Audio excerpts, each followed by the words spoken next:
रोम रोम भाइयों।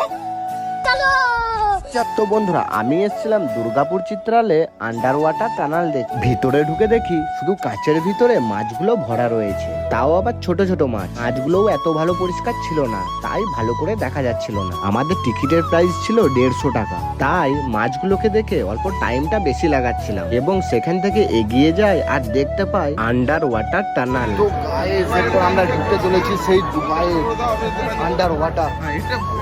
প্রথমে ঢুকে দেখি ব্লু কালারের লাইট দেওয়া, আর মাছগুলো ছিল সেই ছোট ছোট ছোট ছোট পুঁটি মাছের মতো। আমার আশেপাশে বলা বলি করছিল আমাদের সাথে প্রচুর বড় স্ক্যাম হয়েছে, তাই আমি সেটা শুনে মাছগুলো দেখতে লেগে গেলাম। দেখলাম একদম ছোট ছোট মাছ। এখান থেকে পেরিয়ে এসে দেখলাম এখানে হোয়াইট কালারের লাইট দেওয়া, এবার এক এক করে মাছগুলো দেখতে দেখতে আসছিলাম।